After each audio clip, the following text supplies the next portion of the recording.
Hello, everyone. Welcome today. This is Nate Kyle from Your Tech Vision. Glad everyone could make it. We'll be getting started here in 4 or 5 minutes, so just sit tight. Again, thank you all for coming to join us today, and we'll be with you shortly.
Hi everyone, Denise Robinson here. I'm admitting people as fast as I possibly can.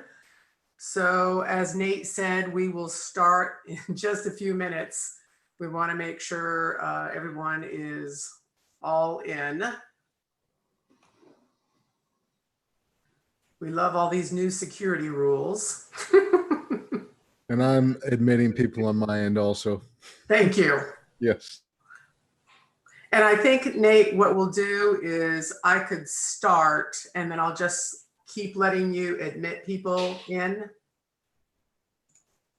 Yes. Yes. Does that sound good? Okay. Yep, absolutely. Just because I know there's so much to do.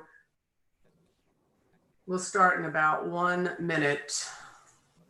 So we'll just keep adding on both sides.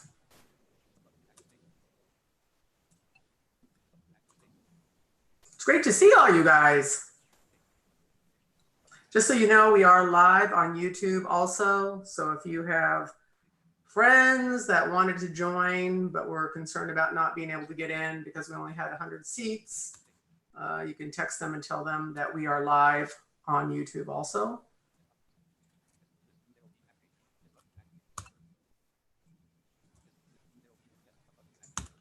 How many people do you see so far in the? I think we're climbing up. We're getting. Yeah, they keep progressively coming on. We're over 60 right now. Okay. Yeah.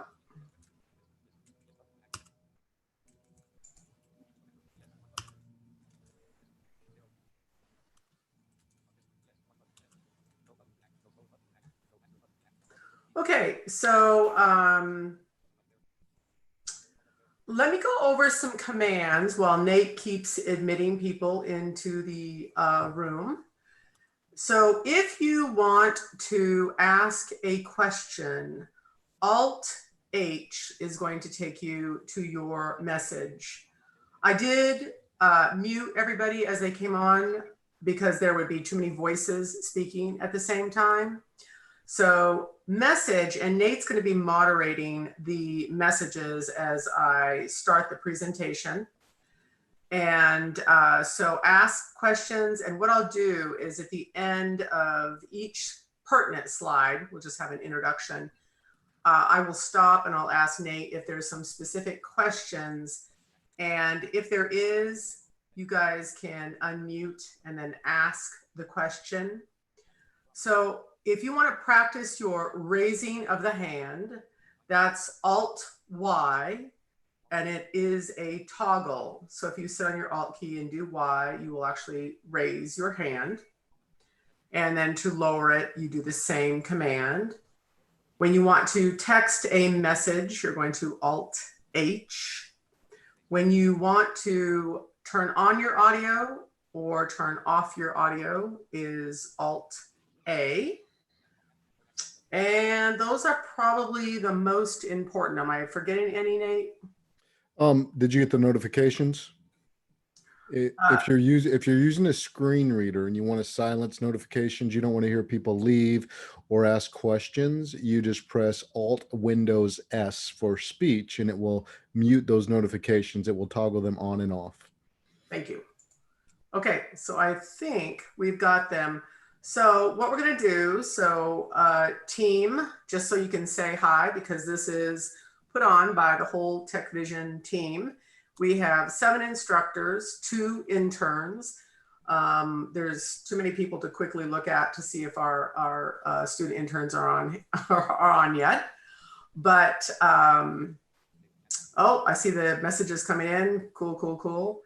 Yeah, so on the certificates, email me afterwards and I will send the certificates for training to people who need them for professional development, because we all like those little things. Okay, so Vicki, why don't you unmute and just say hi and let the team know what your specialty is. Hi, Hello, I'm everyone. Vicky. My name is Vicki Bucanani, and I'm from Albuquerque, New Mexico. I am a former rehabilitation counselor and am a TVI and orientation and mobility specialist.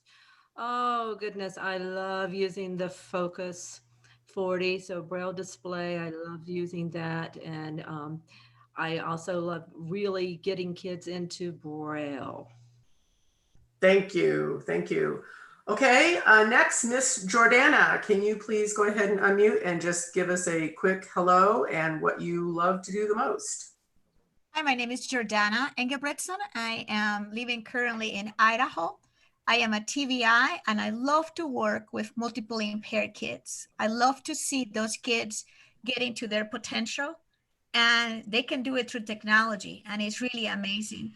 I'm really excited. I've been working with Tech Vision for at least 5 years, and I'm excited for today.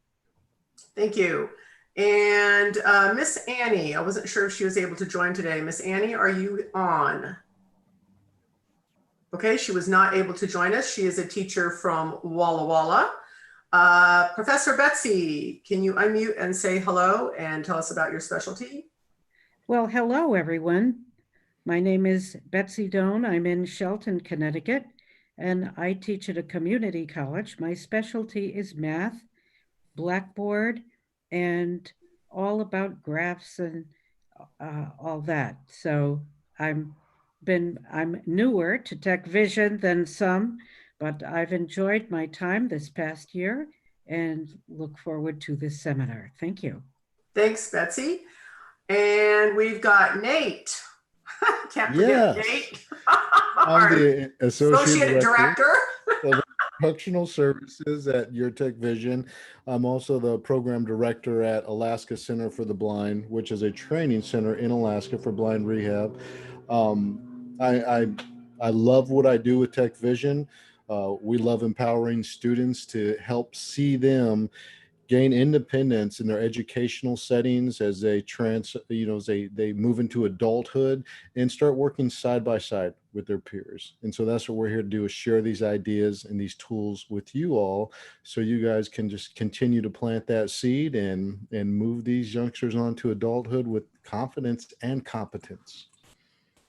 Thank you. And Miss Emily, can you go ahead and unmute and say hello? Hello, my name is Emily, and I am basically an instructor here. I work mostly with math and some with technology. Thank you. Do we happen to have Miss Campbell on yet? Hi, I'm Campbell Rutherford, and I've been a student with Tech Vision for about a year now, and I am now a student intern with Tech Vision. I haven't had any students yet, but I'm very excited about getting to work with some students soon on some basic tech skills. And I'm a rising senior in high school, and I would like to go to college and study mathematics and possibly go into computer science or public health. Thank you very much. Do we have Christopher on, our other student intern? Okay, we do not. And I am Dr. Robinson. I'm the director, leader of this incredible group. And it is all about making students fully independent. So we only have so much time, so I'm going to try to hit like the big points on here. We have a lot of incredible, what we call supplemental tools out there. So just know it's all good. It's all good. But to become fully independent, there's absolutely some crucial tools our kids need, which make virtual instruction so easy. Okay, so here we go. And let's go to my next slide. Okay, so where to get information and lessons on all things blind. So the first thing I want to do is actually, and I will post this on yourtechvision.com, so you can actually get all the links in it to make it really easy. First thing I'm going to do is actually go to yourtechvision.com, just so everyone starts to understand how easy it is to find information. Okay, if this does not come into view, just let me know, and because I'm working off of 3 screens right now. So this is the YouTube channel, okay?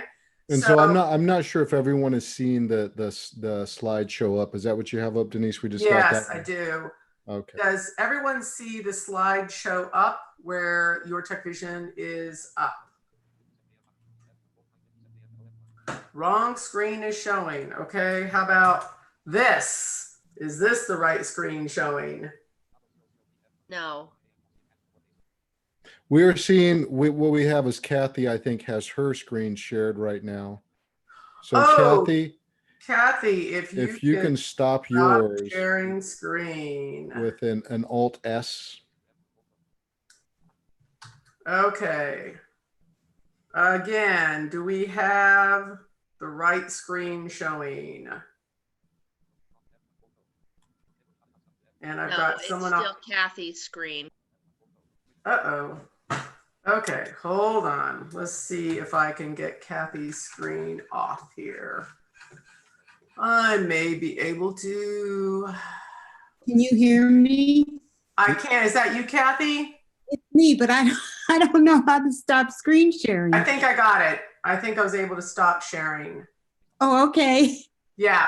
Okay, so now whose screen is showing, everyone? And Tabby, I'm just going to go to you since you are.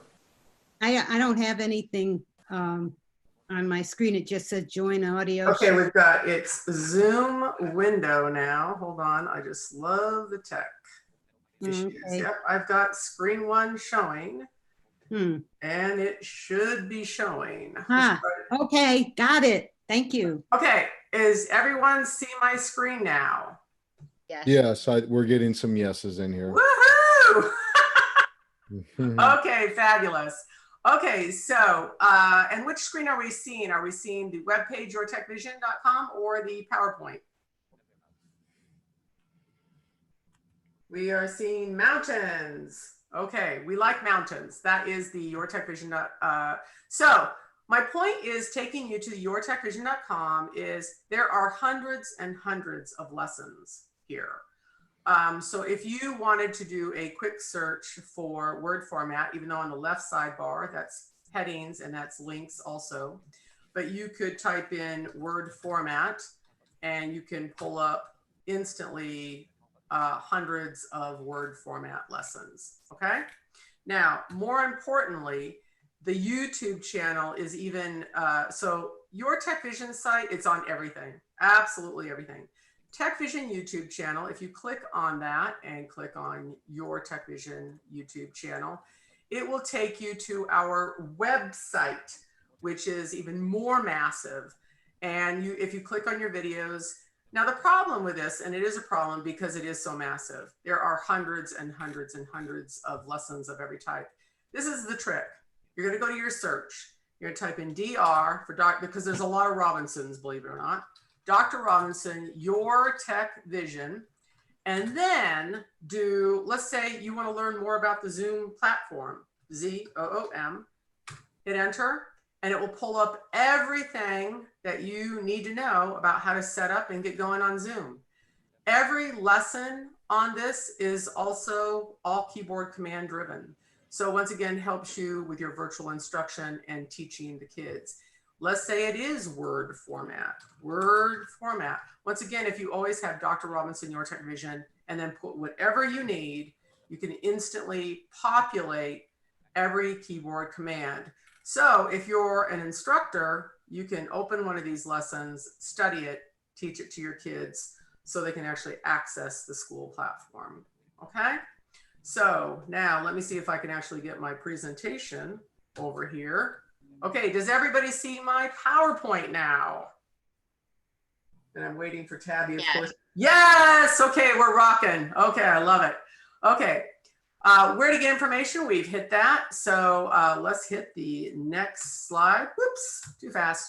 Okay, get the right instructors in place.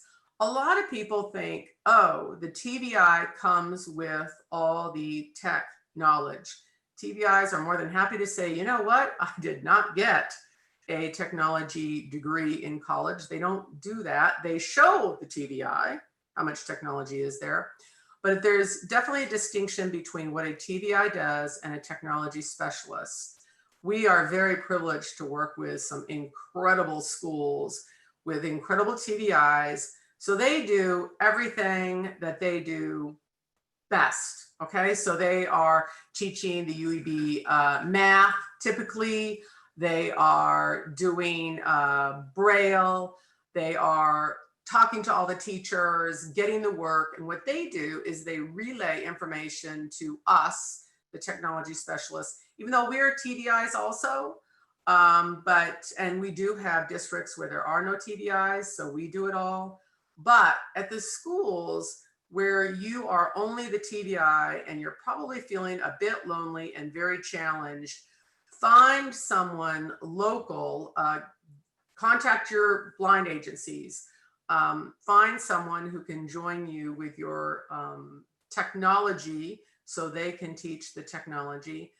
But you'll also find you are going to be able to really get going if you use our channels and our lessons. There's a lot of people out there who offer a lot of lessons. All ours are free, hundreds and hundreds and hundreds on the YouTube channel and the Your Tech Vision site. So you can actually get the kids going, get them rolling. The platforms are on there, Google Meet and Zoom and Canvas and Schoology and so many other things. And if you can't find something, just send an email and I'll create it for you. So I'm not going to read all this text in here because you guys already know how to read and everything is accessible with JAWS. So you can go there also. Okay, and Nate, stop me if you see the pertinent questions that anybody wants to ask. And I'll I just, sure will. And we have one person asked if they would have access to this presentation, and I said yes. We could make sure that people know how to get a hold of this. yeah, it's going to be on yourtechvision.com.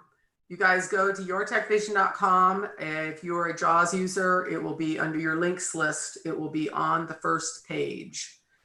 And don't look at the caption because that is not coming out correctly. TechVision is one word, yourtechvision.com. So a lot of people ask about this. So our company is TechVision, but our website is Your TechVision because it's for you. Our YouTube channel is also the YouTube Your TechVision because it is for you. That's how we came up with the website, because it's for you, Your TechVision.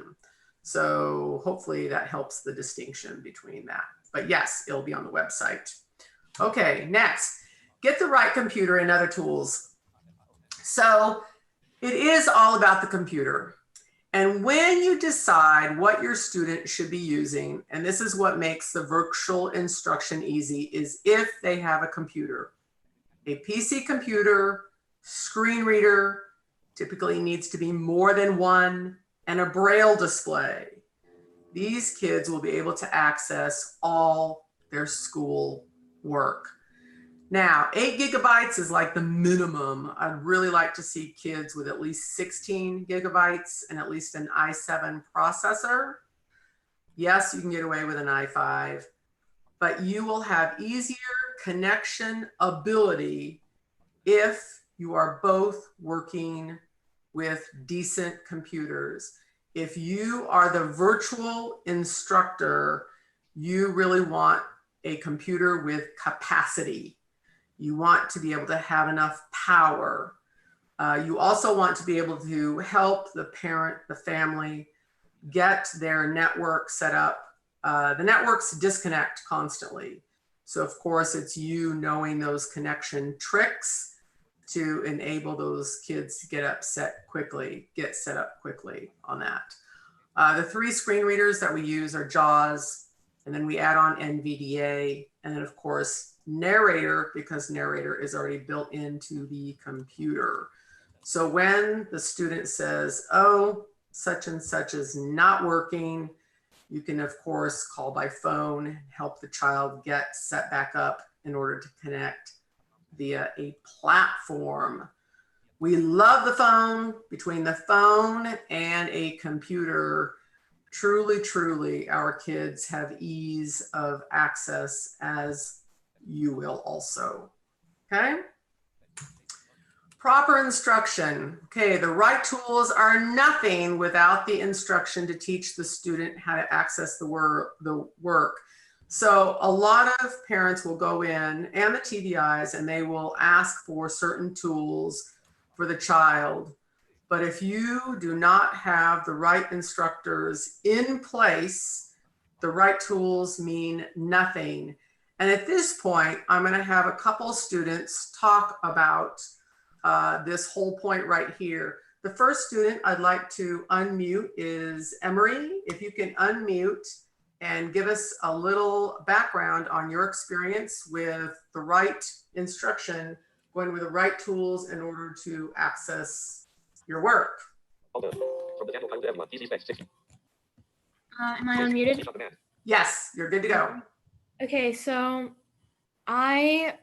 most of my life lived in Virginia, and then recently I moved to Hawaii. And when I got here, it was really cool because on point, they got the Braille note we had asked for, but they originally tried to give me a Chromebook. And I guess they just didn't know that you can't put JAWS on a Chromebook. It just doesn't work. And so then they got me a laptop after the Chromebook thing failed. But that, we ended up using our own laptop because it had administrative restrictions. Anyway, COVID hit, and in March, I was really, really struggling with my schooling because we were using Classroom, which I could do on my phone, but then my phone app started crashing. Like, you'd open it and it would just crash. And so I was just stuck. I couldn't do anything. I was trying to access it through my Braille note. Nothing was working.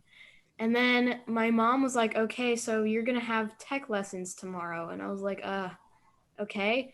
And I did not know anything about the computer. I had gotten some instruction from Virginia, but it just truly wasn't enough. I still, like, I couldn't even save a file.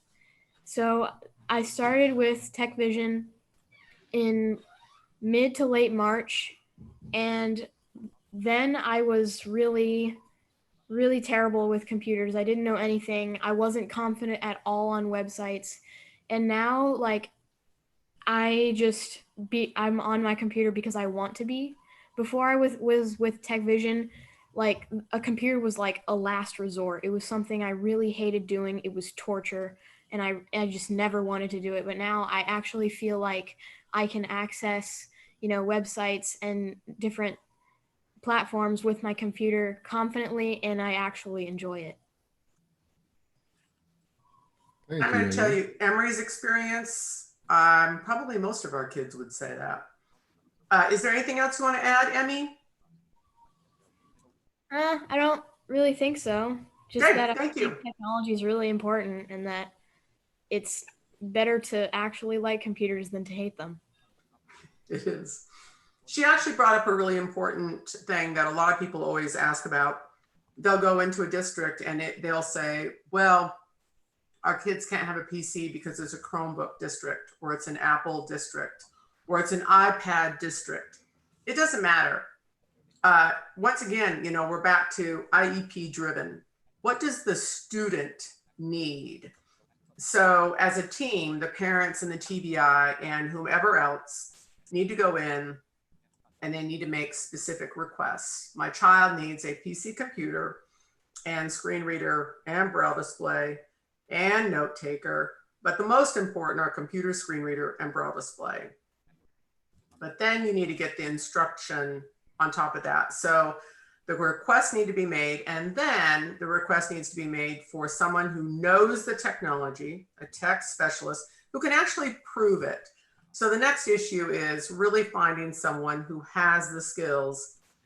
Like I said, start asking around the blind agencies, and they need to actually demonstrate that they can access the school platform, everything that's required by the school, and have that person team with you to teach the child the equipment.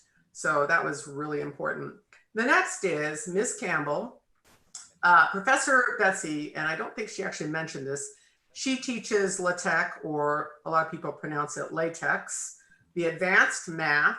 So Miss Campbell, if you could go ahead and unmute and tell about your math experience. That's probably the most important part, is having instructors that can teach every level for your student as they move through. Miss Campbell, are you there?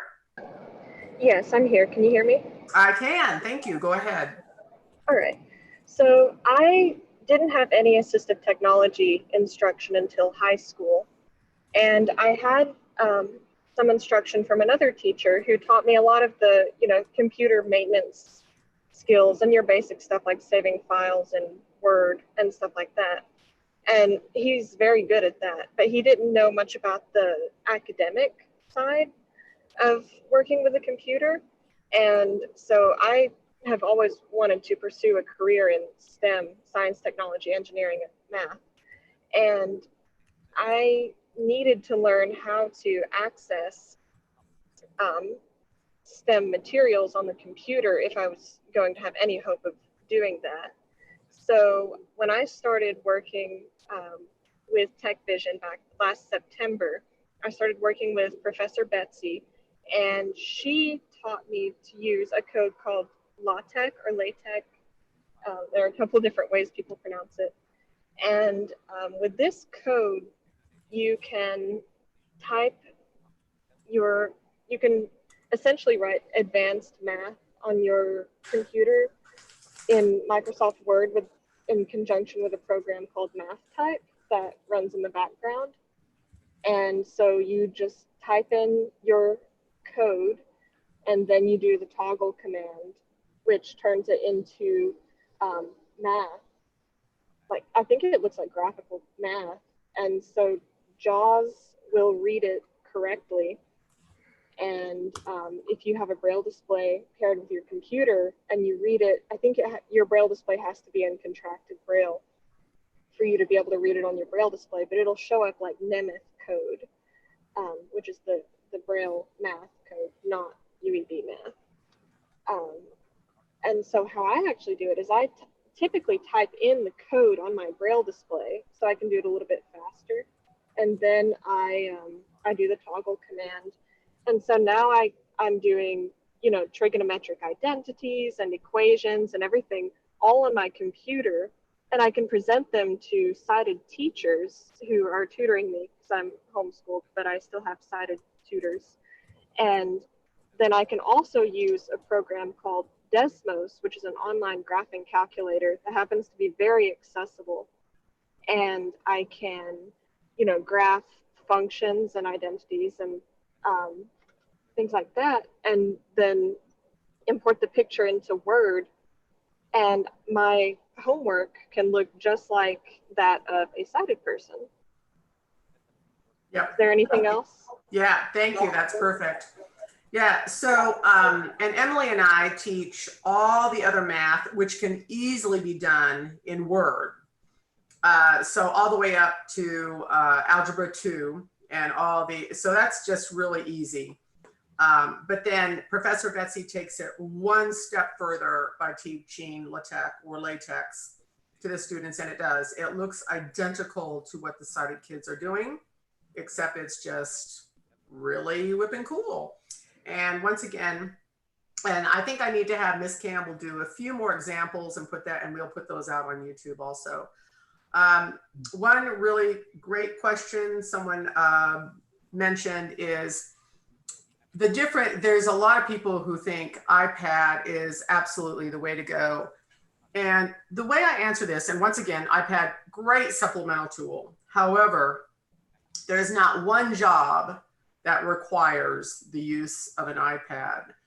So I'm not saying it's bad. I'm saying it's a great supplemental tool, but once again, back to virtual instruction, and virtual instruction is truly, truly here to stay.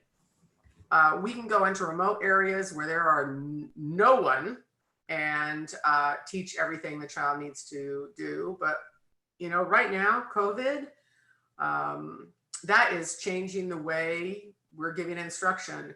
The iPad will never be a tool that's going to allow total access for that child. And that's what we're talking about. We're talking about keeping our kids at the same level as the sighted peers, and they can be if they have the right tools and the right instructor in place. Okay, back to the slides. Thank you, Campbell and Embry. Okay, you know you have the right tech specialist when that person, I feel a little like Ingval and Foxworthy here. You know you have the right tech specialist when that person can sit down at the computer with a screen reader and a Braille display and do anything and everything an IT person can to get that computer set up and working well and keep it that way. When you teach the student to do the same thing. So a lot of questions came in via email to me about how do I get the special classes up, et cetera, et cetera. We should not be doing that. We should be teaching exactly what the peers are teaching. Now we're talking our regular kids. Regular kids, all they have is blindness, okay? Truly, truly, we want to be the instructors who say, what do you need to do today? And the student says, I need to be able to access this platform so I can go on and get my English work and my math work. And we need to teach to that. That is what tech specialists should be doing. Teaming with the TVIs. Oh my goodness, and I don't want to embarrass the TVIs that we work with, but we are TVIs also, but we don't need to do the TVI work for a lot of our schools because we have incredible TVIs. And we're exchanging emails all the time, brainstorming about the next step we need to do with the student. Those are incredible relationships. So once again, going back to teaming, but like I said, not all our schools have TVIs, so we do it all. But it's wonderful when we can team with those great people. So consider different types of access, okay, when you're thinking about it. What type of access? Where is the parent? Where are they? Where is the teacher? You've got phone, FaceTime, Zoom, Google Meet, Skype. You can actually get mobile hotspots. A lot of schools were giving out mobile hotspots to families who didn't have internet access. So there's a lot of different ways to connect. Basically, all we have to do is be able to hear the computer. Maybe the student can't go online. You can still hear the talking software and guide and direct and just giving commands to get to Word or PowerPoint or, yeah, like I say, once you incorporate the mobile hotspots, we really haven't seen any huge issues. You've got hotspot on your phone. Let's say the house internet decides to die. The student can immediately go on the phone, connect up with their hotspot also, and get connected. So that doesn't seem to be a huge issue. If it is with some of your students, then I would go phone. You can do an incredible amount of interaction when you are doing the phone. Now with our younger kids, multiply impaired. Okay, so the pre-K, for materials, if you are a teacher, BOP, building on patterns. I've got to believe almost every TVI knows about building on patterns. Combine it with Mangold, really nice combination. And then of course the TVI teams with the parent when they need to do hand over hand activities. A lot of our children with multiply impairments or younger children, the parent teams with them, but a lot of those kids are totally independent now. So the parent makes sure they're connected and they're just off working in the background just in case they need some help. But once the parent and the TVI team with all that hand over hand, getting them going with whatever activity they need to get going with, the parent usually can back off. And they even learn how to connect independently via virtual, and you're just off and running. Once again, if you'd like to see those kids doing that, it's all on our YouTube channel. That, once again, easy access to yourtechvision.com. I'll just keep repeating that, yourtechvision.com. We'll have this PowerPoint slide on it. And then of course, easy access to the YouTube channel, okay? Fear not, that's the biggest thing. So think about how we started today. What's the chance that someone online could totally take over a screen share? We just love it. But you know what? This is technology.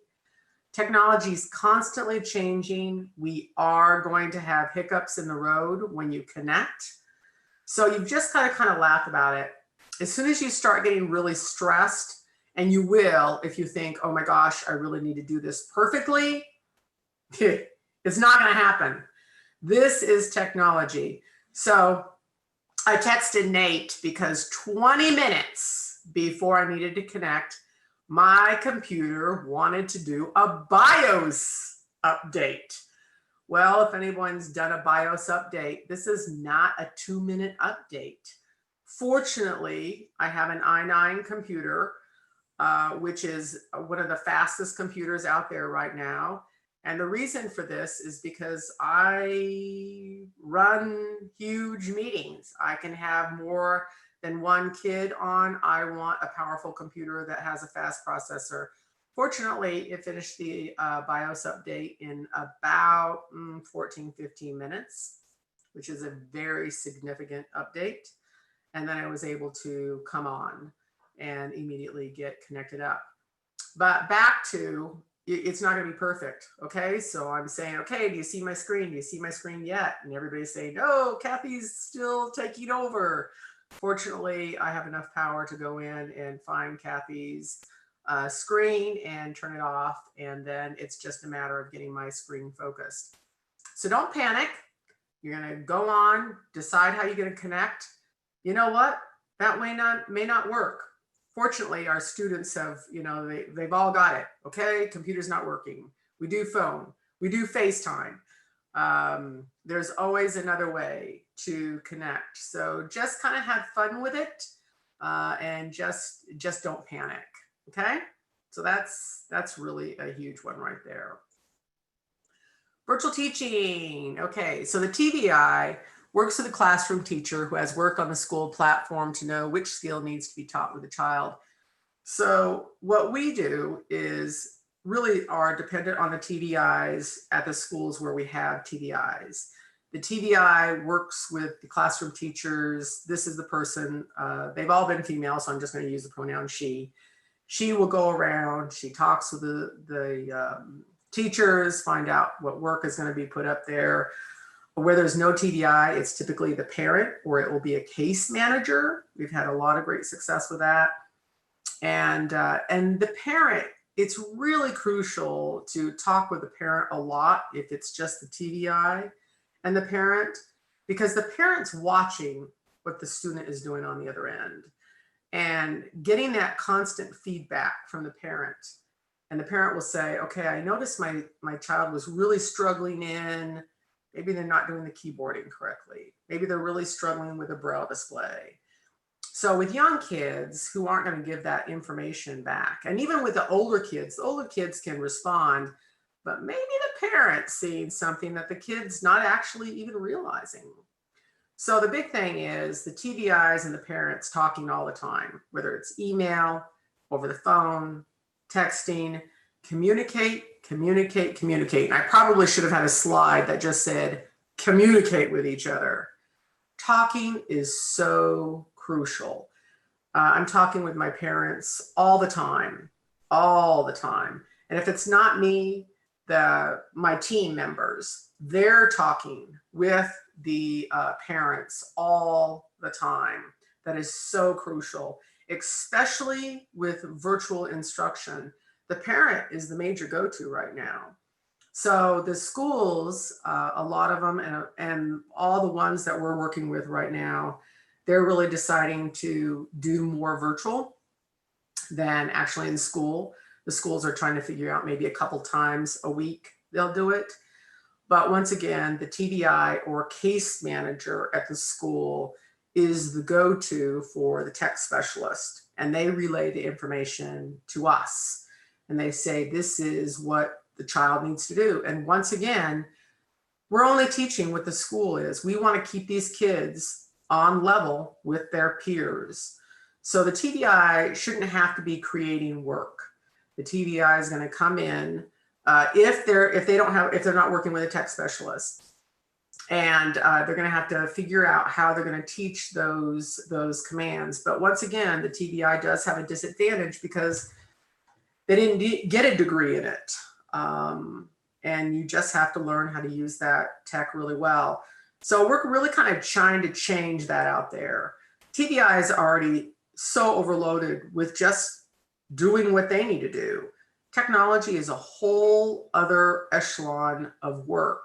And so it's getting more tech specialists in there working with the TVI and the parent.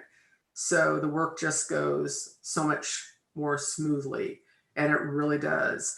And I think we do have one of the TVIs in here. Miss Jody, are you around here? If you are, can you unmute and just say a little about the TVI versus the tech specialist? Okay, so she may not be on yet, or she may have not been one that actually got in. So she's one of the TVIs that we work with. So if she jumps in, Nate, if you see her pop in, text her and tell her to pop in and say something about how she and us are working all together to make it just so much smoother for the child. And then Yes, and really quickly, someone did ask about Schoology, and she is someone who works, their district works with Schoology, and we will say that we've had a great amount of success with Schoology and using JAWS. So I would put that on a list of platforms that's considered accessible. And really quickly, someone did ask a question, how many school districts are hiring tech specialists?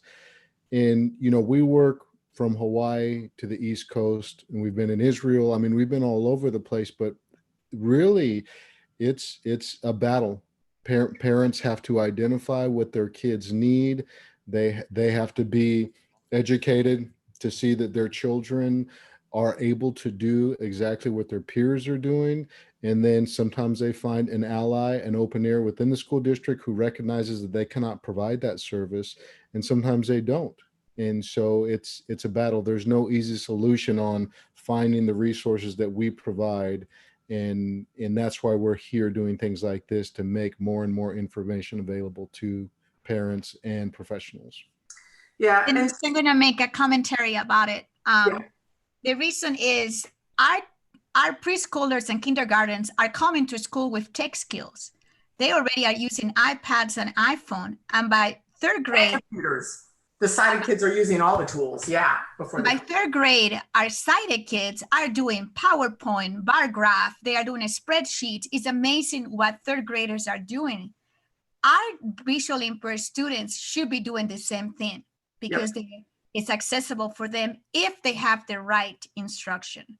Yeah. The problem is schools don't know this. Schools are thinking they only need to hire TVI. They're not understanding. And we do have a few universities that are really trying to do something about this, and they are starting to institute a lot more assistive technology. Louisiana, Kentucky, Western, Portland State, just to put a few shout outs for a few universities. They're trying to do something about this.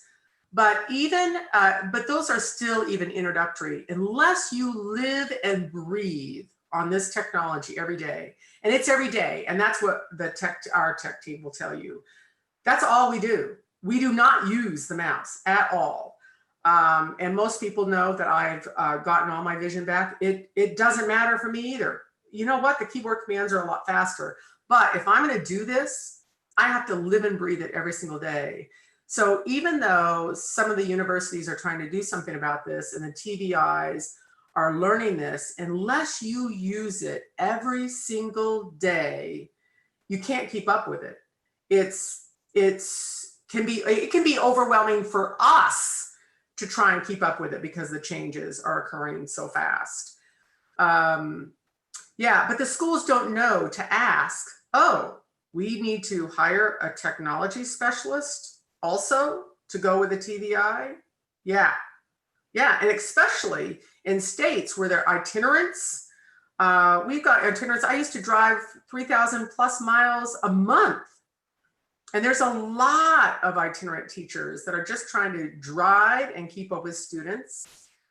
Technology is just a totally different echelon of skill.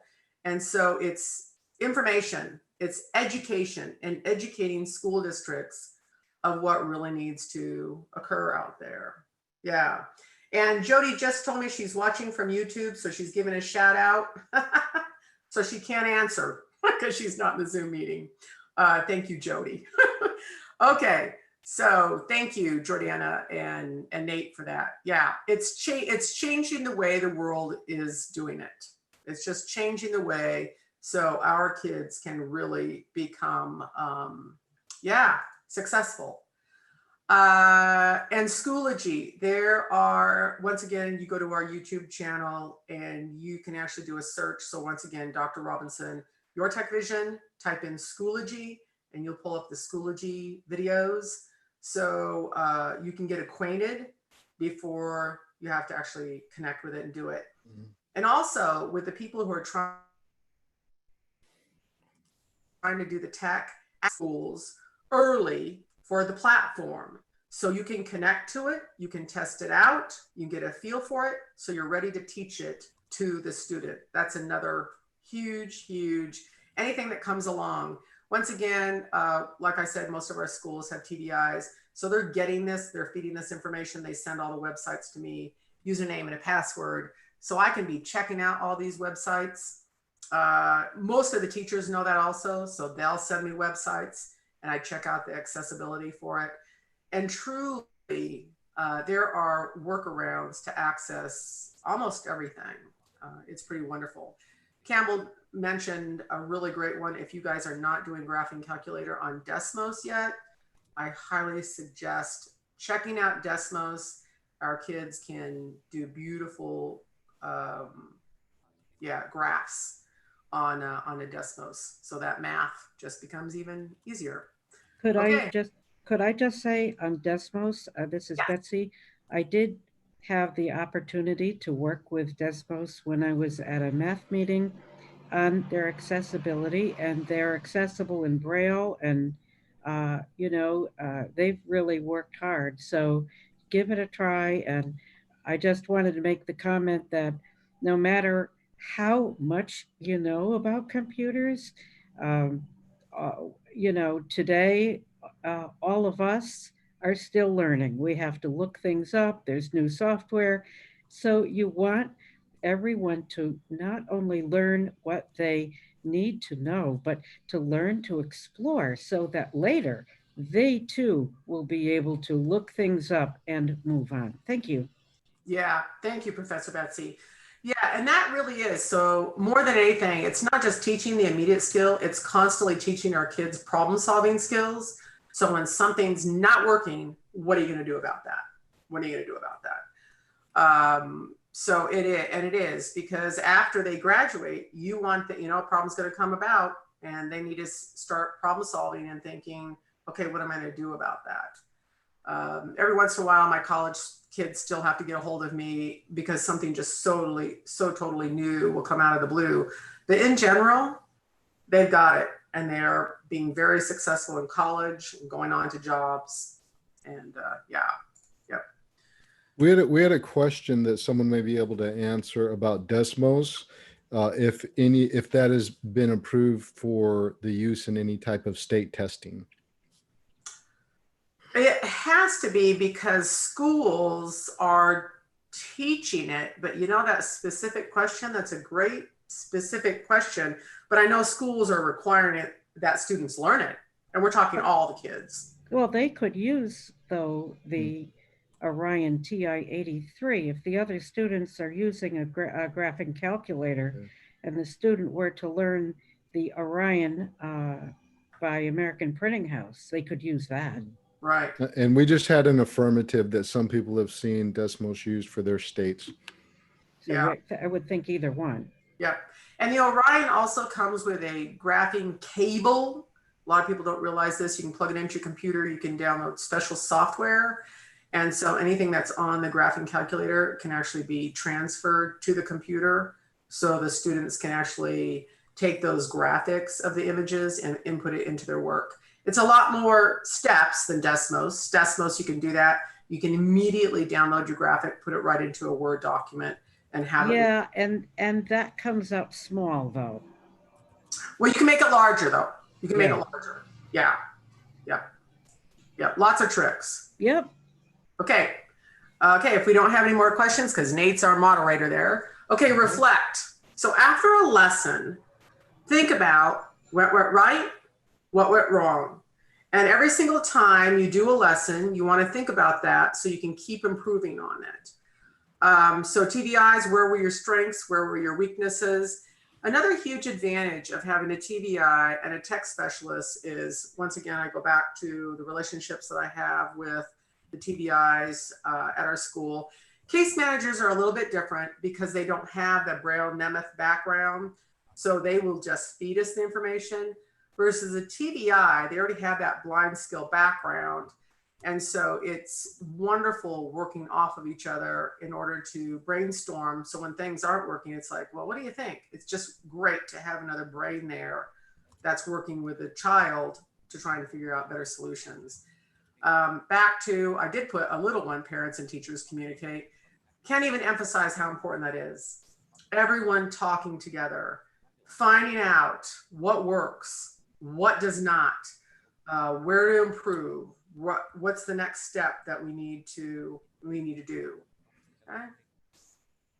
TVI, if a child with special needs or preschool can create accessible work sites. So this is for the TVIs who ask questions. Well, what platforms are accessible?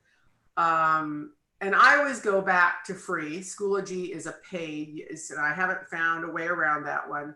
But Google Classroom, so easy to set up, so accessible. Canvas is another one. So there's not a huge learning curve involved with those.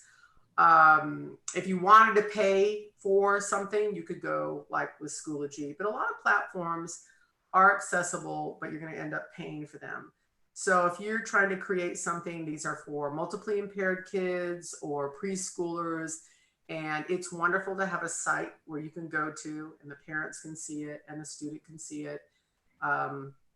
They might not see it if they're too young or multiply impaired, but once again, you can put all your work on it really, really easily.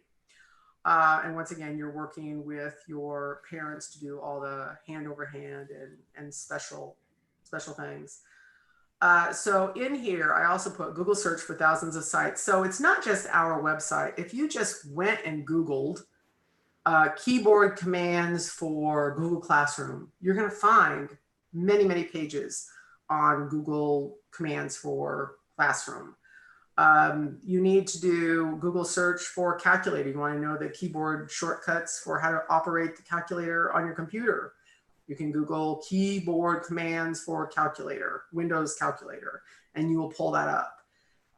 There are so many sites out there offering up the keyboard commands for just about everything. I actually haven't found something yet where I couldn't find it. So it's just knowing how to do a search. And it's pretty straightforward. Just type in Skype keyboard commands, Word keyboard commands, Excel keyboard commands, PowerPoint keyboard commands. Always put the most important word and then the next words that you need. What lessons? So back to, because I got a lot of emails on, once again, people trying to create different types of lessons. And there are situations where you need to do that, multiply impaired or special, just special situations, really, really young kids. But for all the rest of the kids, even minor mental impairments, you can absolutely use what the peers are using. Now, here's a big one is, you know, a lot of teams, when their kids are in school, they make the accommodations and they say, oh, our kid needs to do less work. That is not a good idea because that leaves the kid with holes of understanding. They have to know everything. But once again, if they don't have the right tools and the right instruction, I can see where parents and schools believe there's no way for this blind child to keep on class level. But when the right instruction and the right tools are in place, our kids can stay at the same level, if not higher, because of course you give them the right tools and the right instruction, they're going to achieve to their brain capacity. And we have some students with incredible mental capacity, and they are reaching far higher than their peers just because they have the right tools and instruction in place. So same platforms, same work. So the TVI should not have to be creating new work for the regular kids. Denise, can I add something to this just as a concept and a principle for people to think about? I work in the adult rehabilitation field as well for blindness. And what we see oftentimes, we have a saying that says blindness isn't the biggest problem. And if there's holes, if we spend time trying to make the work easier, oftentimes what we will see is where adults have learned a disability that's not blindness. So they've learned an attitude of disability that things should be easier, and they don't have the resiliency that it takes as they go into adulthood to be able to enter the workforce. Because the reality is, as a blind student, you are going to have to work harder than a peer. But if your time through high school, middle school, junior high, elementary school is where the accommodation has minimized the level of work to make it easier, that resiliency is not built up, and that's really something that devastates blind adults, is that they don't have that. Yeah, we have to have the same expectations. We have to have the same expectations. So when you're sitting in the IEP, it's not about how to reduce work or how to make it easier. Once again, it goes back to what tools does this child need? What instruction does this child need to have in place?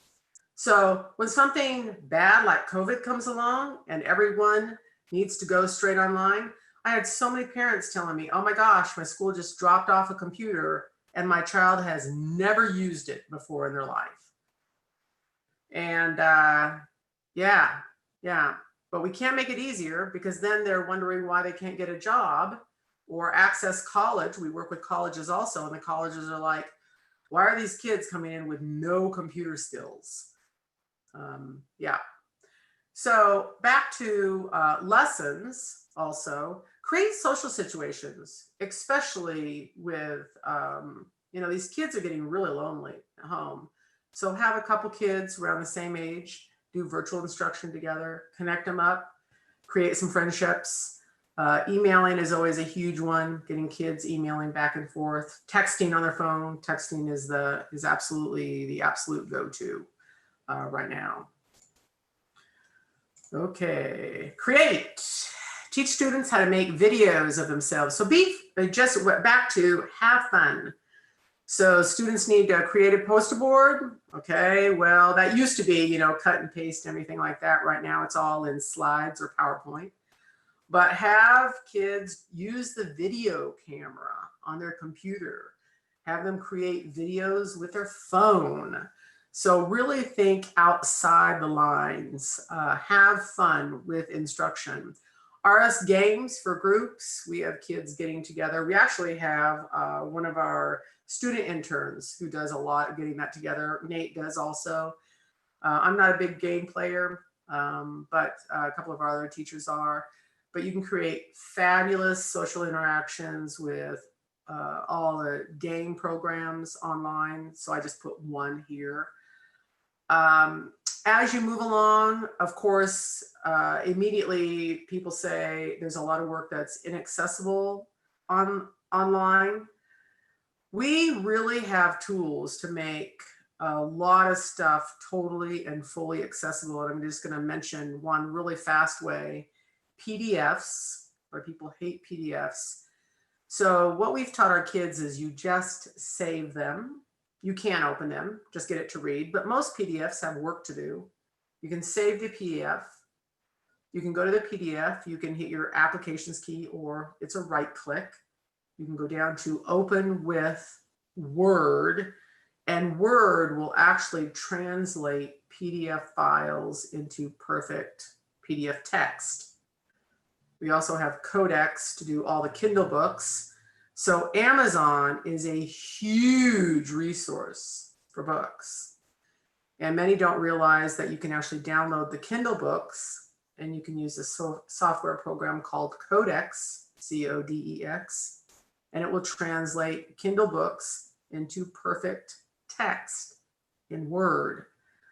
So those are just a couple. You can also, just taught actually Emory this last week, how you can take files that are images of text online, and you can save the whole source code of the website and find the text file of that image. And JAWS has a Picture Smart option where you can just do insert space PF, and it will read those pages that were once upon a time totally inaccessible to our students. So we have a lot more off of that. So those are just a few.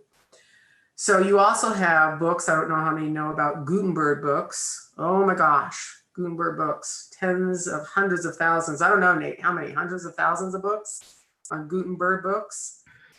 Yes, there's definitely tens and tens of thousands. Yeah, I should have taken a look at the number before I did this. But anyway, we already, most of us know about Bookshare, Amazon Kindle books, Gutenberg books. Locate your state library for hard copy books. Our kids really need their fingers on hard copy when they're younger in order to create some speed. But most of our kids, as they get older, they just want the braille displays, the refreshable braille, just whipping fast, connect to a computer. So they always have that braille under their fingers. Anyway, lots of options out there. And I only just mentioned a few on this page. And I want to say, when I'm talking about resiliency, I'll just think about a story just yesterday. I was speaking with someone there on the East Coast going to college, and their DSS said, you need to go look for all of your books, and whatever you can't find, you let us know and we'll find them.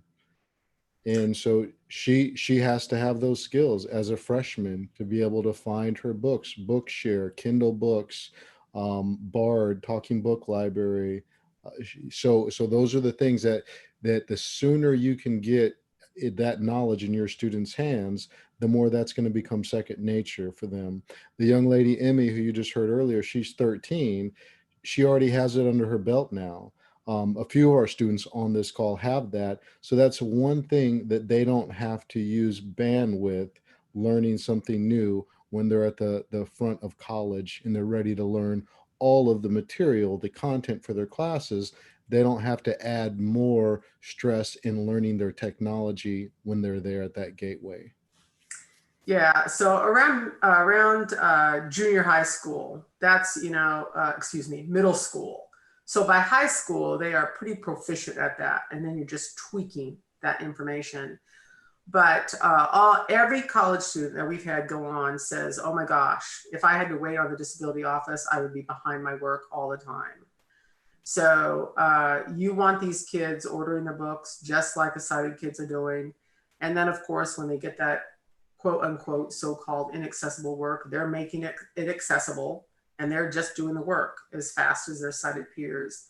So that's another huge advantage of getting these tech skills to the kids. They're ready for college, and then they're going to be ready for those interviews with the jobs that they want. Yeah, and then they don't have to go see Nate over in the adult learn how to learn. Yeah. Denise, the Yes. other thing is, imagine you rehab people, how much money is being saved in reader service?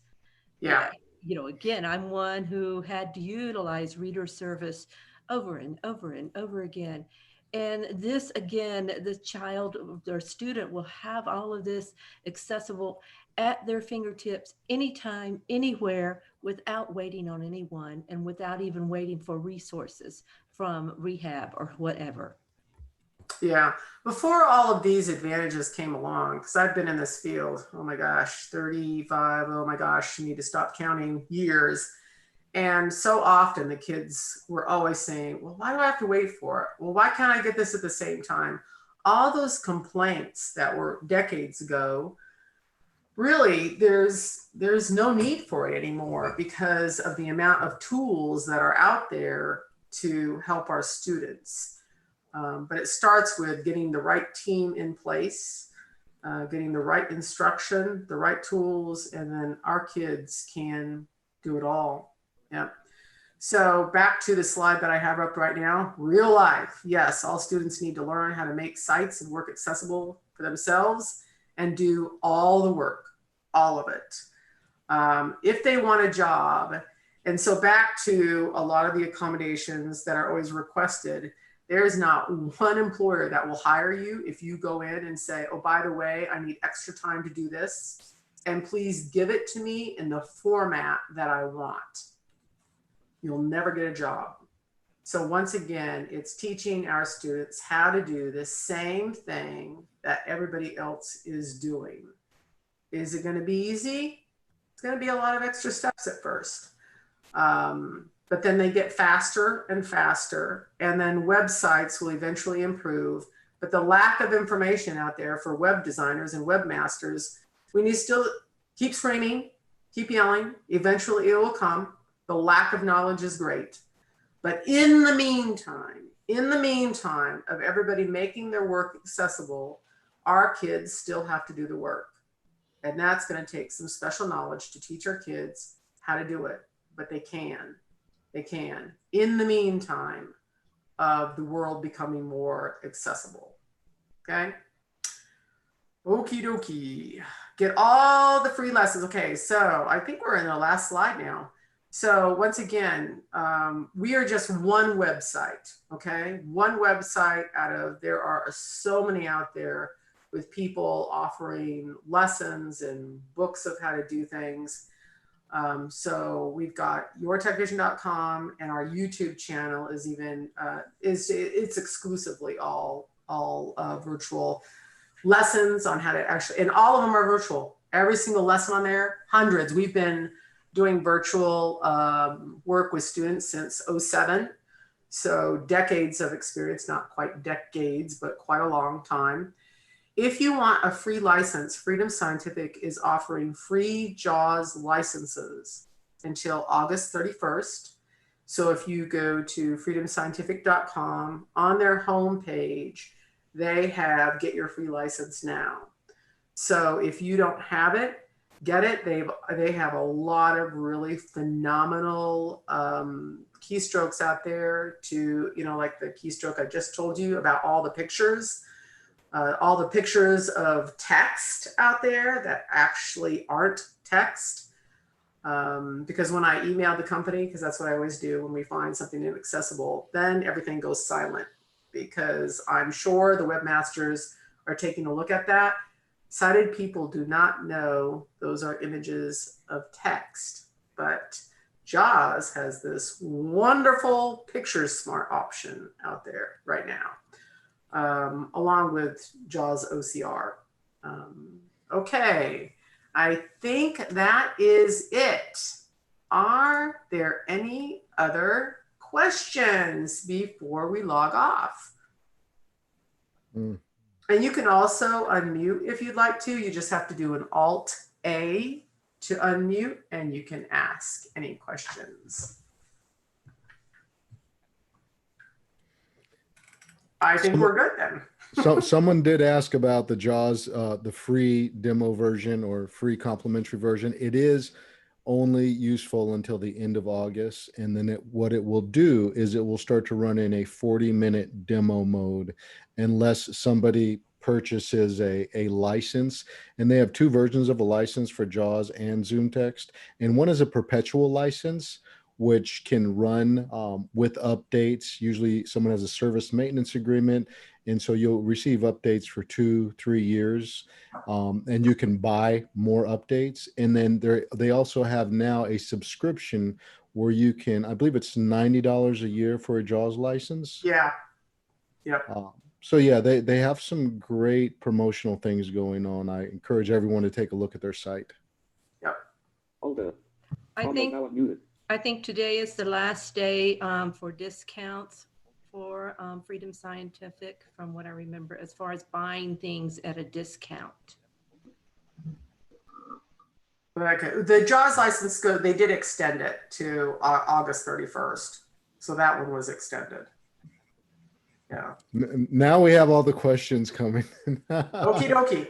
So let me get to on Seesaw. I am not sure of that. I don't have any experience with it.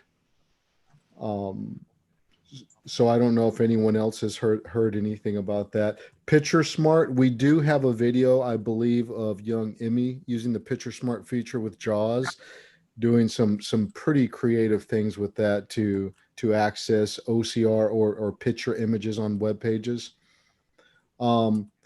Scanners, what would we say? I would say a basic flatbed Epson scanner is still a good way to go. Yeah, it doesn't need to be something expensive. I have a cheap $79 Canon. So yeah, and off the scanning, So one question is, what scanning apps do you recommend? So it totally depends. Is this a piece of paper that is handed to you? And if so, then you do need to put it on a scanning bed. And then you can use, I used to have to use Open Book all the time, but Google Docs actually, OCRs work. I just told you the trick on if it's electronic already. We have so many ways to make them accessible. We've got codecs. We have the Word, we'll translate it. We have JAWS OCR. We have Google Docs. In Google, I also use PDF to Word converter. So yeah, I mean, there are, and once again, if you go to our YouTube channel and you do Dr. Robinson, Your Tech Vision, and put scan, just type the word scan, and pull up everything on what we did for scanning, or OCR, do OCR, because that's typically the word on what you use. Yeah, oh my gosh, it's massive, the way to make work accessible. There's not a lot of hard copy stuff that kids are getting anymore. Yeah. Well, everyone, thank you guys so much for joining us. You can subscribe to the YouTube channel. You can go to yourtechvision.com and you can subscribe for the newsletters also. We're always open to questions. There's a Facebook page as well, so feel free to reach out to any of us. And this is what we do. This is our mission. So anything you have, you just bring it, and we'll see. If we don't know the answer, we'll see what we can do to find the answer. Yeah. I want to address one question about JAWS and NVDA. So I don't know if you could say, yeah, JAWS is a massive program. NVDA is very great also. I wouldn't say one over the other. You need both. And actually, I say you need both. You need all three: JAWS, NVDA, and narrator. I think Nate scolded me about trying not to overwhelm all of you guys with giving you 3 screen readers, but, and I totally get the scolding. I don't want to freak anybody out, but our kids need to know all 3. There's gonna come up something, a website's gonna do an update and one won't access it and another will. When you want to, so we have our kids resetting our computers every year, because when you're inputting keyboard commands, okay, and you know what? When you're a sighted user and you're mucking up your computer too, you catch viruses, anyway, if you reset your computer every year, yeah, you got to add back the software. But our kids can reset their computers all by themselves when they use narrator. And so by high school, we are teaching our kids how to reset their computers all by themselves. And what we do is I connect with them on FaceTime, and I just walk them through the steps, because by the time they graduate, I want them to be able to reset their computers all by themselves. It's like a fresh, clean computer. Every year, get a fresh, clean computer, because we muck it up. We muck it up. If you're on that computer, whether you're clicking with a mouse or keyboard commands, you are actively making your computer work worse every day, especially if you don't know how to constantly keep it clean. One of the big tricks that we use, and it is a massive trick, and it is online. If you do Windows R and you type in %temp%, %temp%, and hit enter, you're going to pull up your app data temp folder. And basically what that is, it's just picture yourself every time you walk through your house, you're dropping dirt on your feet on the carpet, or from your feet on the carpet.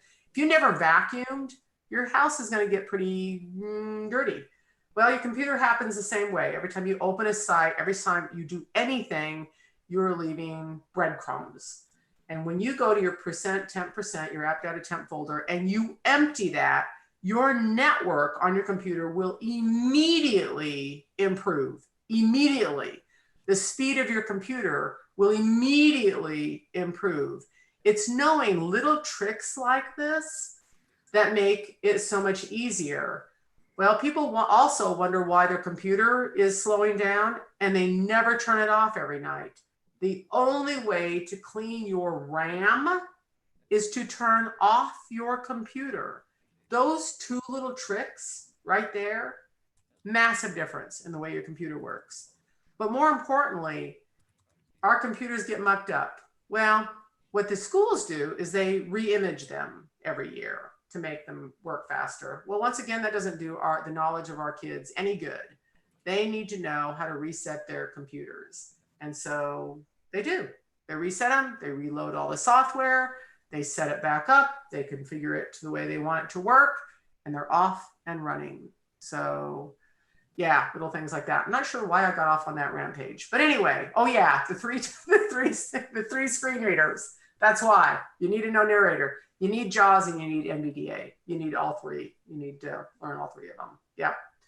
Okay, for scanning windows and PDF, I recommend Kurzweil. Kurzweil 1000 is fabulous. OpenBook is also really fabulous. Once again, I used to use them all the time. I'm using the other options more often, mainly because OpenBook and Kurzweil will only keep just straight text. So the advantage of having Word translated is it will keep headings and links in there. So if you all know about quick nav keys, you can turn on your quick nav keys and actually in Word use it just like an HTML page. You can pull up your headings and like one of my students just downloaded a massive math book. And she put it all into one volume, and she can use her headings to jump to all the headings and her link list to jump to her links. So that's the reason we don't use Kurzweil or OpenBook as much. Great programs though, when you need to use them. If you get a really bad image of a PDF because someone stuck it on the scanner and saved it as a PDF and it's not really, it's just a poorly scanned image, OpenBook and Kurzweil will take care of that also. Yep.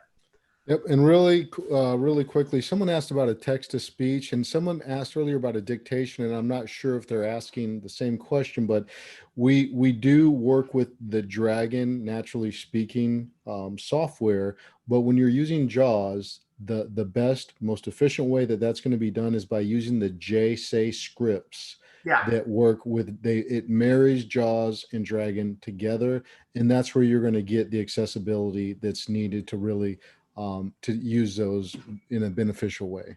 Yeah.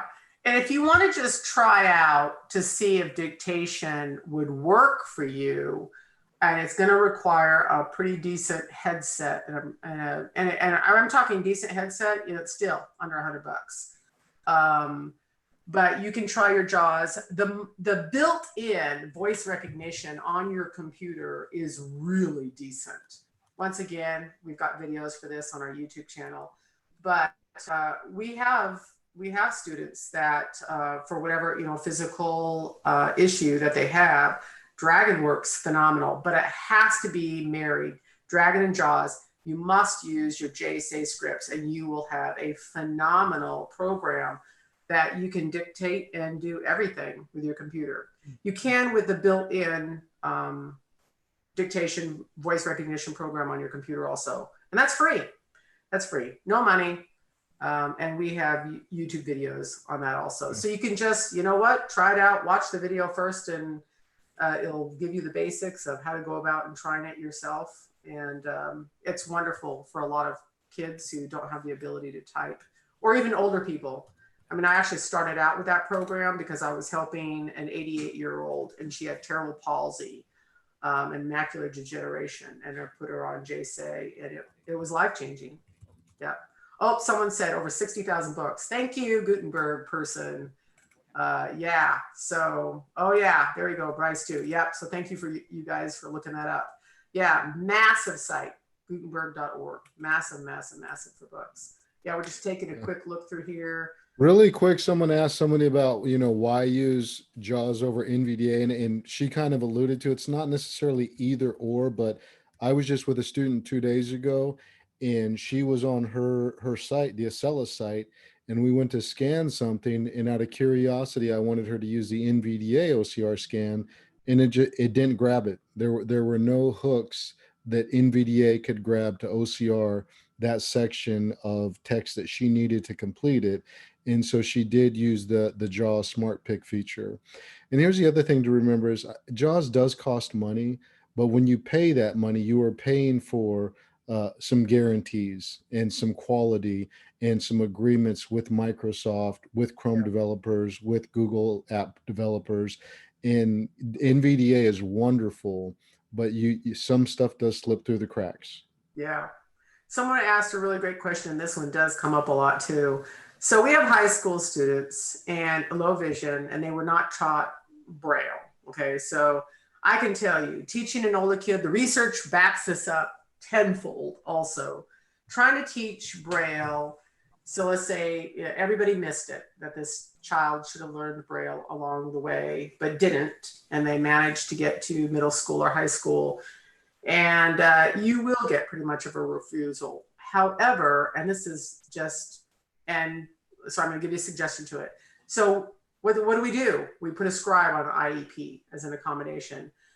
Well, that child is getting set up for never getting a job or never going to college, if that was a dream and desire. Now, what we do with our low vision kids, and I'll tell you, low vision kids get on board with this. You give them a computer and a screen reader, and you teach them the screen reader, and you connect a Braille display. Slowly but surely, they put their fingers on the Braille display. They probably will never become very proficient, and they may just ignore the Braille display, but they will learn the computer and a screen reader, because they will very quickly learn their low vision will never be able to get the work done. And so how do you bring a low vision child along that didn't learn Braille? Put them on a screen reader. Low vision kids will get on that computer and they will start to fly. But when kids insist on this, and when parents insist on this, bring up the future. Always bring up the future. Where do you want to be when you graduate? Do you ever want to get a job? If you have scribes as an accommodation on IEP, the child just needs to know, everybody needs to make an informed decision. If they do this, they totally need to understand they are crippling themselves to going to college or getting a job. And they will end up in a rehabilitation center like Nate Kyle works at, or they won't, and they'll just be staying home with the parent. And we do have parents and kids who have made that decision, and those kids are living at home with their parents. So back to, if they're insisting on it, yeah, just let them know this is the ramification from those choices. Yeah. Okay, Nate, do you see any other questions that we need to answer? I answered one just now, and that was with Braille sales. How many do we recommend and why? And I would say typically 40. Yeah. There is some good 32, but it's just like reading visually. If you could only read 4 or 5 words at a time, it would really limit your reading experience. And so we want the fluency, complete sentences, as close we can get to those with a Braille device. Yeah. Here's one with a student with one hand. One hand's typing on a keyboard, smaller keyboard, very doable. And of course, I would also probably combine them with JSay. They may become even faster with that. But one-handed typing, you can get very, very good with one-handed typing. And once again, you're changing your whole homeroom experience. You know, your middle finger might be centered on G or H, and then the hand can expand over that.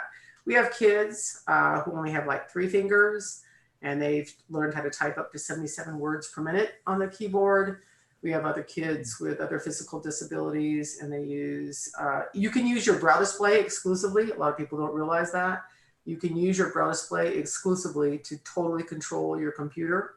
So if you do have some hand maladies, you can use that. And of course, Braille displays, you can put it in one-handed mode and do commands also. But once again, we're talking about speed. So if there's some physical issues there, absolutely look into speech dictation and use the combination between hand commands and speech dictation. Yeah. Yeah, someone says, many districts feel that the TVI can do it all. They do, but they don't understand. They don't understand that. And we need to change that. We need to change that in the world.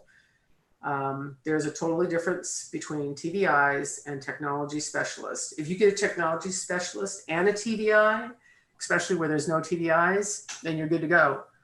But it's the teams going to the schools and saying, this is what we need. Okay. I think, do we have anything? Any last minute? I'm putting that link to the Pearl camera in here because that's still a pretty good standard camera, I would Oh say. yeah, absolutely. Yeah, Pearl is really nice, really easy, really easy to use. In Freedom, and a lot of people don't know either that Freedom Scientific, they will work with people. They have regional reps. If you're a TVI, sometimes they will send equipment out for you to test. Sometimes that's for 2 or 3 months. They're doing things with institutional licenses now. If your district has more than 5 licenses, they may be able to offer some really good deals.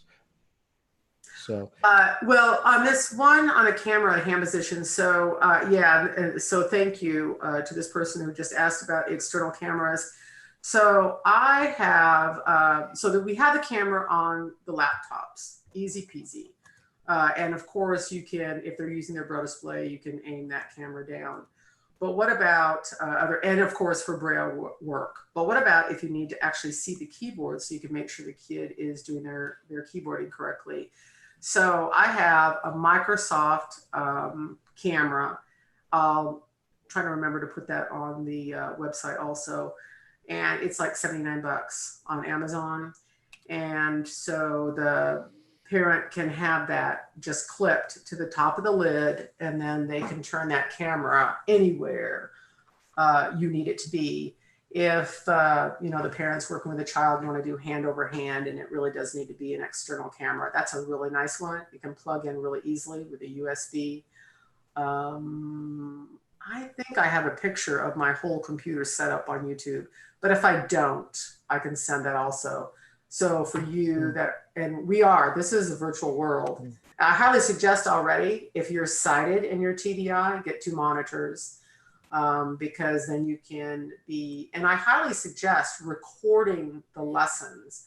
You can learn so much from a recorded lesson, and Zoom has it built in, really easy. Alt R just starts a recording, records right to your computer or to the cloud. Yeah, which is really nice. Oh, okay, Donna has an IPEVO to see hand movements. Yeah, so there's a lot of different types of cameras out there. Once again, okay, so Nate says, no, sorry, no certificates for this presentation. Yes, send an email to techvisiontraining@yourtechvision.com for those who would like a certificate of participation. So you can hand that into your school to get professional time. If you and I'm sorry about that I miscommunicated that because I didn't have that bit of information. Yeah, that's okay. That's okay. Yeah. So yeah, we will send out certificates to those who need to hand something in to their professional development people to say, yes, I attended this time. Denise? Well, yes. Oh, this is Tabby. This is Emmy's mom. I just wanted to say, as you were going through, I kept hearing the word speed. And that's one of the things that as a parent and also our TVI, it's one of the things that we had to work through elementary school and middle school was the inherent problem with speed when your blind kid has to switch between devices in the classroom. And it just generally bogs them down. It slows them down. It's just the nature of what they're doing. Same thing at home doing homework when they're switching between hard text and then they got to switch between using a phone to do something, switch between a Braille note to do something else. The lack of time is just, I mean, it just builds. And so that's one of the greatest things as a parent that I've witnessed with Emmy's skills to pick, you know, that they've picked up on the computer is that's going to eliminate that speed problem. And, you know, all of that chunk of time takes away from what adds into the time that they have to spend doing homework. And so the fact that we can make it a more efficient process by improving the tech and moving all of those things that they do into one place with a computer, it's just huge. And that's one of the things that I think teachers don't really know about. And I think TVIs kind of, they know about it, but I think they kind of overlook it because they just kind of think the nature of the beast is they need to learn all these different devices. And yes, they do, but the faster they can move them to the computer, the faster the kids can become more efficient in the classroom. Yeah, and I'm going to tell you, we've had a lot of kids come on with every tool, Mac and note takers and iPad, and we're talking everything. And I always say, we're more than happy to keep you going on those other tools. But what I want you to do is give full attention to the PC computer, screen reader, and braille display. And rarely do they go back to those. What they'll do is they'll start playing, like if they were reading books on the iPad, but then they get the iPhone and then they never touch the iPad ever again, because the phone is so much more powerful. Truly between, and yeah, you can get an Android. I have no problem with that. But if you don't really want a huge learning curve, iPhone and a PC computer, and you're talking, this kid can go anywhere and do anything. If you get a right braille display, so I'll give you just, and is just the Focus. There's a lot of other great braille displays, don't get me wrong, but the Focus has what's called the scratch pad. Well, you can download a book to a Focus 40, and if the kid just wants to take the Focus 40 and read a book on the way that they're going to a vacation or whatever, in their peaceful little corner in the part of the car, they can. They don't need a huge note taker to do that. Once again, 40 cells minimal. Nate mentioned why. None of us even want to read 2 or 3 words at a time. We like the whole words on the page. But you take something like the Focus. Well, they can do Nemeth computer braille. They can do all their contracted braille based on the different modes they go into it, connected to the computer, Bluetooth or USB.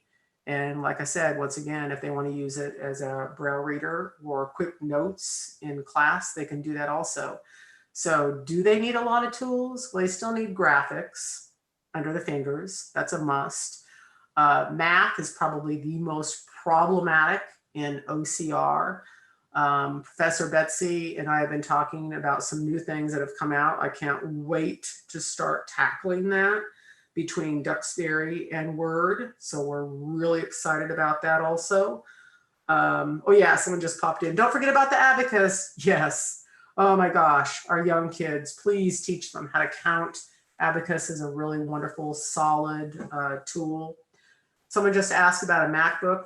MacBooks are wonderful. Don't get me wrong. And once again, I'm one of those people. I have a MacBook. I have an iPad. I have an iPhone. I have a computer. Okay. What do I use 95% of the time? It's my PC computer for access. So let's address MacBook and VoiceOver. Those are scanning programs. Once again, like Tabby said, it's all about speed.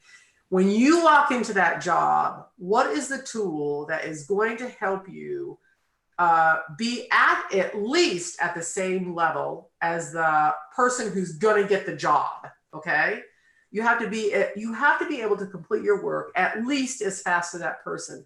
But the person who's going to get it is the person who can do it more efficiently and better.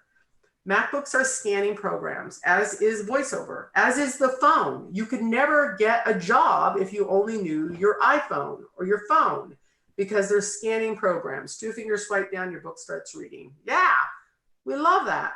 But once again, what is the tool that's going to do everything?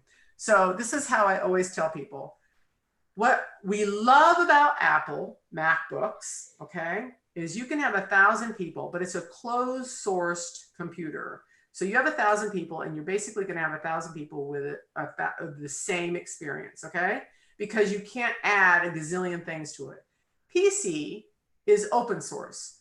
You can add everything to it, everything and anything. Okay, that's the good part. The bad part about that is you get the blue screen of death, okay? Then you have to know what to do about that.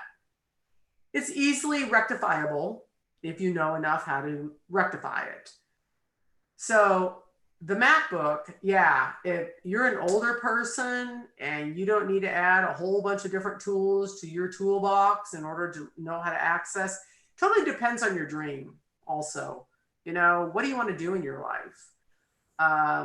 So Macs, yeah, I like them. But what is I'm afraid my Mac probably collects more dust. That used to be the primary tool, but PC so outgrew the possibilities of what my Mac could do.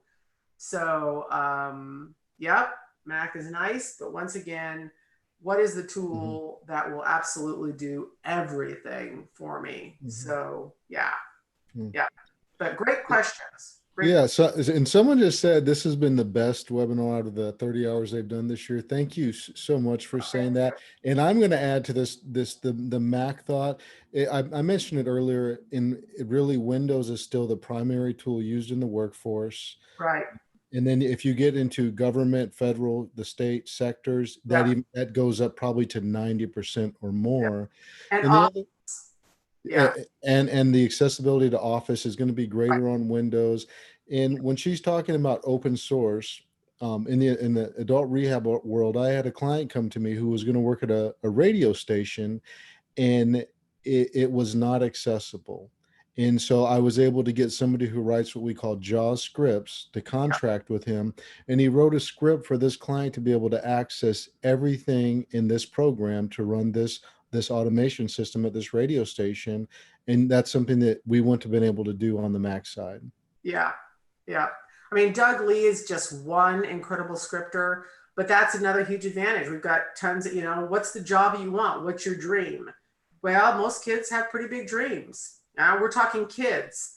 Well, the advantage of having a PC is scripts. Oh my gosh. Yeah. Okay, how can I convince school not to demand student use Chromebook? If you guys need someone to support your backup on this, please have them get a hold of me. Nate, also, anyone on our team. We are more than happy to help your school understand. Chromebook is Google. That's it. There is not one job that requires a Chromebook. And once again, you can start with that. You can say, it takes years for our students to learn how to use a computer well with screen reader and a braille display. I do not want to waste their time. Well, Chromebook, there's not enough accessible features on that for our kids to really utilize that. Once again, it doesn't matter if the school district is a Chromebook school district. We need to get the tool that works for our kids. Yeah. Dr. Robinson, this is Esperanza from Peru. Yes. Thanks a lot. I'm following you a long time ago. I'm very emotional to stay here with sharing with this presentation.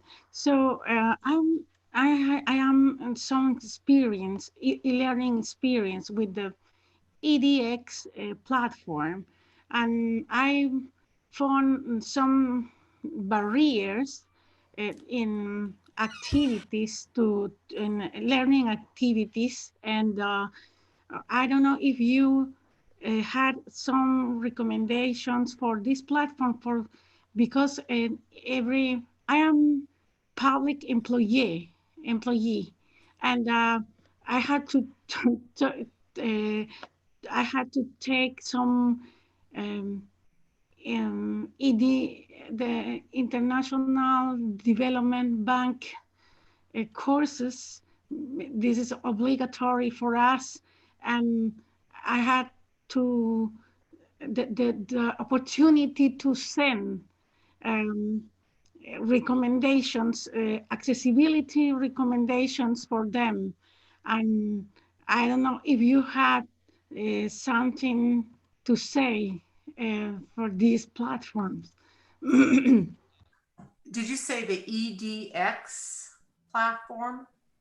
Yes, EDX. EDX. Send me the URL.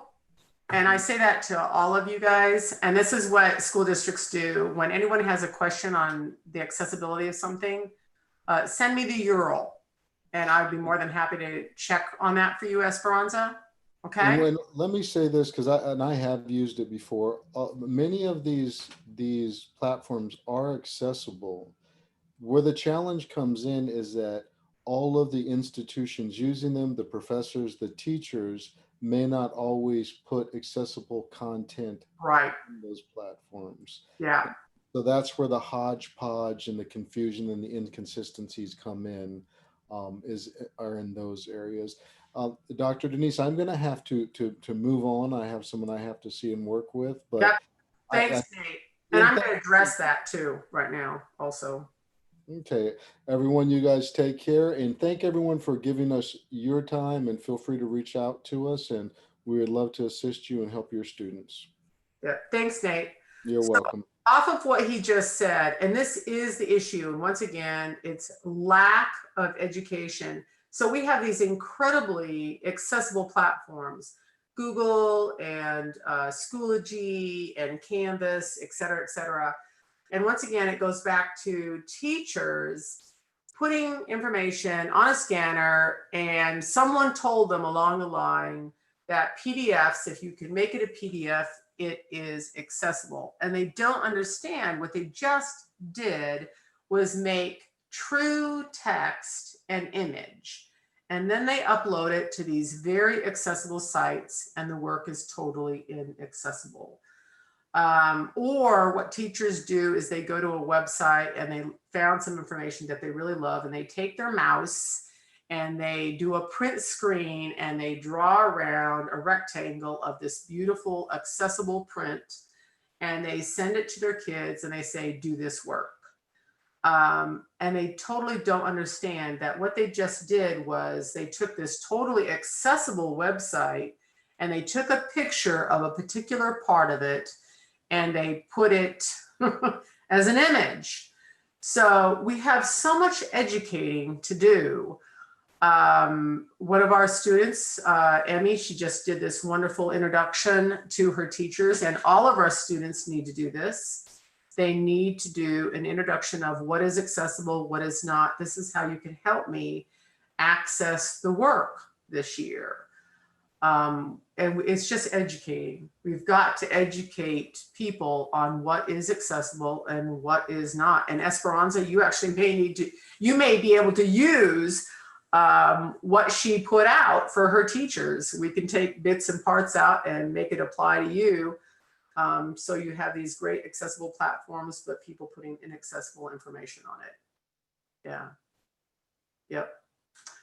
Do you have guidelines to share with teachers and districts who are uploading content to platforms? Actually, so I've uploaded Emmy's presentation that she's doing to her teachers. I would actually share her presentation with them. She did a great job of doing do's and do nots. And this is what is accessible and what is not.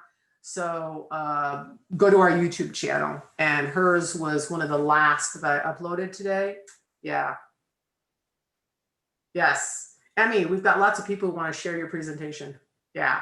And she gave me permission to do that. And thank you, yeah, to all my students who I cajole into. I don't have to cajole them too much. They do a great job of doing work and letting others use it. Yeah.